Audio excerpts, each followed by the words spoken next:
नमस्कार दोस्तों, मैं सुमित यादव। आप देख रहे हैं जनता जानना चाहती है द सुनामी पर। सितंबर 2020 में जो कृषि कानून पास हुए उसके विरोध में किसान दिल्ली की सीमाओं पर मौजूद हैं और लगातार पिछले 24 दिन से अपना आंदोलन कर रहे हैं और आंदोलन को और तेज कर रहे हैं और शक्ति उसमें प्रदान कर रहे हैं। और लगातार दूसरी तरफ से लगातार सरकार की तरफ से लगातार गोदी मीडिया की तरफ से ये कोशिश की जा रही है कि इस आंदोलन की दिशा को बदला जाए, इस आंदोलन को गुमराह किया जाए, इस आंदोलन को भ्रमित किया जाए और इसकी दिशा हिंसा की तरफ की जाए, इसकी दिशा को बदला जाए। लगातार सरकार के कुछ मंत्रियों की तरफ से, लगातार बीजेपी के नेताओं की तरफ से ये बयान दिए गए कि ये जो लोग वो सीमा पर मौजूद हैं, जो लोग आंदोलन कर रहे हैं वो किसान है ही नहीं, वो खालिस्तानी हैं, टुकड़े टुकड़े गैंग का हिस्सा हैं, आतंकवादी हैं, तमाम चीज़ें कही गई।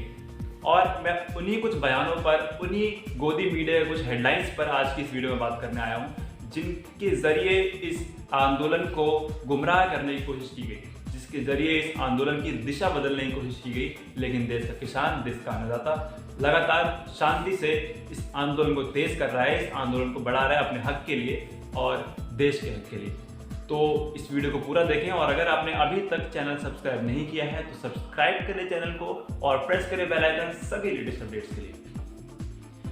जो बात आज मैं करना चाहता हूं उस बात को समझना आम लोगों के लिए, हम लोगों के लिए और इस देश के किसानों के लिए समझना जरूरी है कि किस तरीके से देश की मीडिया, किस तरीके से केंद्रीय मंत्री, किस तरीके से बीजेपी के कुछ गिने चुने नेता इस कानून, इस आंदोलन को गुमराह करने की, इस आंदोलन की दिशा को बदलने की कोशिश कर रहे हैं। जिस तरीके से शाहीन बाग में किया गया वही तरीका इसमें भी अपनाने की कोशिश की गई। इस आंदोलन में भी वो हिंदू मुस्लिम वाली फूट डालने की कोशिश की गई।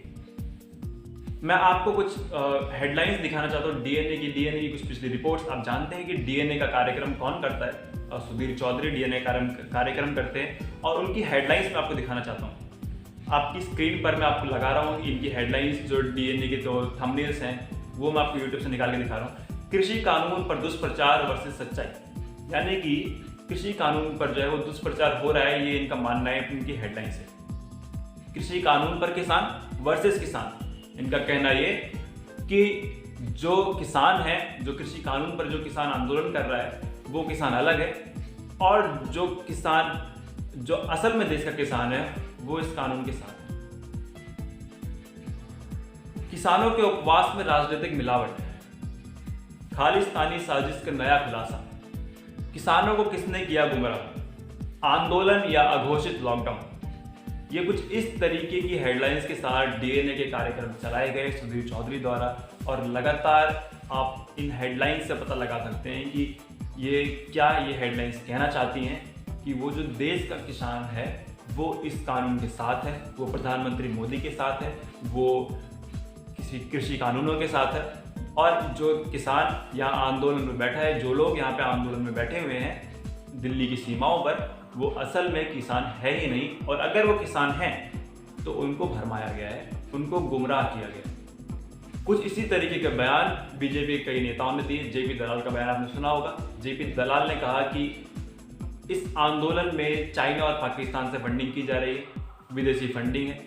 जेपी दलाल का जनरल वीके सिंह का कहना, जो कि केंद्रीय मंत्री हैं, उनका कहना ये कि आंदोलन में कुछ लोग कपड़ों से किसान नहीं लगते। ऐसा लगता है कि बीजेपी के नेताओं को, बीजेपी के मंत्रियों को कपड़ों से लोगों को पहचानने की कोई डिग्री मिली हुई है। इससे पहले प्रधानमंत्री मोदी ने भी शाहीन बाग के आंदोलन में कुछ ऐसा ही बयान दिया था कि जो लोग आग लगा रहे हैं उन्हें कपड़ों से पहचाना जा सकता है, और वैसा ही कुछ बयान जनरल वीके सिंह ने भी दिया।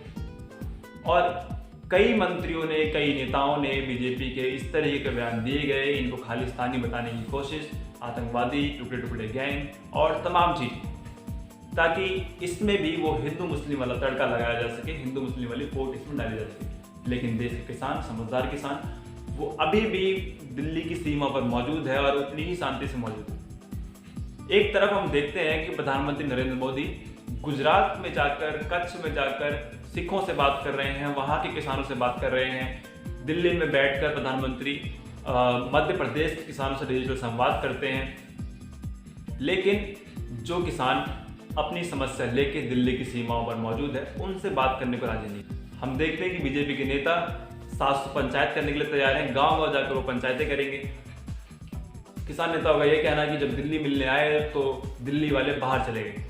प्रधानमंत्री कच्छ जाकर वहाँ संवाद कर रहे हैं और अमित शाह, गृह मंत्री अमित शाह हैदराबाद में चुनावी रैलियाँ कर रहे हैं, अब बंगाल में है चुनावी रैलियाँ कर रहे हैं।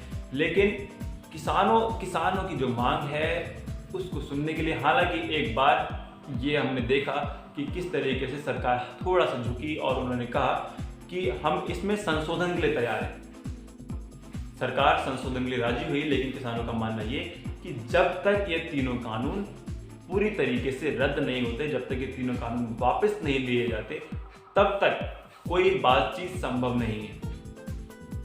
बिना तीनों कानून वापस लिए कोई बातचीत संभव नहीं है। ऐसा इसलिए क्योंकि किसानों का मानना ये, जब सरकार इसमें 12-15 संशोधन के लिए राजी है तो ऐसे कानून को रख के फायदा ही क्या है। जब किसी चीज में, किसी कपड़े में इतने रफू किए जाएं तो क्या मतलब बनता है उसको रखने का। उसको हटाओ, उसको नया लेके आओ, नए से लाएंगे, अच्छे से लाएंगे। किसानों के नेताओं का मानना ये कि अगर सरकार 12, 14, 15 संशोधन करने के लिए तैयार है तो इसका मतलब उसमें कुछ तो खोट है। किसान नेताओं का कहना ये कि अगर कानून आने से पहले ही हरियाणा में, पंजाब में गोदाम बन जाएं अनाज को स्टोर करने के लिए, अनाज का भंडारण करने के लिए, इसका मतलब कुछ तो तैयारी पहले से की गई। तो इन्हीं को लेकर कुछ सवाल उठते हैं। किसानों की मांग जो है कि तीनों कानून वापस हों, उसके बाद कुछ बात आगे होगी। अभी कल कृषि मंत्री नरेंद्र सिंह तोमर की दोबारा चिट्ठी, 5 पन्नों की चिट्ठी लिखी गई किसान नेताओं को, सभी किसान यूनियंस के उसमें नाम, और चिट्ठी में लिखा गया कि हम बात करने के लिए राजी हैं। वही चीज़ अगर किसान नेता अपनी जगह अड़े हुए हैं, अपना कूड़ा लगा रखा है, और जो सरकार है वो अपनी जगह अड़ी हुई है कि वापस तो नहीं होंगे, हम संशोधन के लिए तैयार हैं, लेकिन किसान अपनी बात पर कि वापस किए बिना तो हम मानेंगे नहीं, उसके बिना कोई बातचीत नहीं होगी, उसके अलावा कोई बात नहीं होगी। उसके बाद नए सिरे से क्या करना है, नए सिरे से किस तरीके से कानून बनाना है, उस पर बात होगी, जब तक ये तीनों कानून वापस नहीं लिए जाते। किसान आंदोलन से जुड़ी तस्वीरें आप लगातार अपने टीवी चैनल्स पर, लगातार सोशल मीडिया पर देख रहे होंगे। मैं भी कई बार गया और वहाँ की तस्वीरें मैंने आपको दिखाने की कोशिश करी, आगे भी कोशिश करूँगा कि मैं जाऊँ वहाँ पर और तस्वीरें क्या है वहाँ का माहौल दिखाने की कोशिश करूँ, और समझने की कोशिश इसमें करना ये ज़रूरी है कि क्या किसान चाहते हैं और क्या सरकार चाहती है, और क्या बीच का रास्ता निकल सकता है क्या। लेकिन अभी तक तो ऐसा कुछ नज़र नहीं आ रहा है, क्योंकि किसानों का मानना साफ है कि जब तक तीनों कानून वापस नहीं होते तब तक हम नहीं हटेंगे। और जो चीज़ मैं आपको शुरुआत से इस वीडियो में बताने की कोशिश कर रहा हूँ कि जो कि हम लोगों को समझना ज़रूरी है, आपको इस देश की आम पब्लिक को समझना ज़रूरी है, जो किसान वहाँ आंदोलन में बैठे हैं उनको समझना ज़रूरी है कि किस तरीके से क्या व्यवहार देश की मीडिया का किसान के प्रति रहा इस आंदोलन, पूरे आंदोलन में क्या रवैया रहा देश की मीडिया का इस किसान आंदोलन में, किस तरीके क्या भूमिका उन्होंने निभाई, जिसके वजह से किसान नेताओं ने, किसानों ने अपना एक खुद का अखबार निकाला जिसका नाम रखा ट्रॉली टाइम्स। ट्रॉली टाइम्स में मैं एक अलग से वीडियो बनाऊंगा जिसमें मैं बताऊंगा कि क्या क्या चीज़ें हैं, कब कब वो अखबार आएगा, किन किन भाषाओं में निकलेगा। हालांकि मैं बता दूँ पंजाबी और हिंदी में वो अखबार निकाला गया, हफ्ते में 2 दिन आएगा, जिस पर आगे विस्तार में चर्चा करेंगे किसी और वीडियो में। इसमें मैं साफ ये बताना चाह रहा हूँ ट्रॉली टाइम्स निकालने की वजह कि इसके अखबारों ने, इस देश के टीवी चैनल्स ने वो रवैया नहीं अपनाया किसान के आंदोलन के प्रति जो रवैया होना चाहिए था। हम ये समझते हैं कि देश की मीडिया, देश का अखबार एक बहुत बड़ी भूमिका अदा करता है किसी भी आंदोलन में, लेकिन यहाँ पर किसानों को अगर अपना खुद का अखबार निकालना पड़ा तो उसकी वजह है गोदी मीडिया।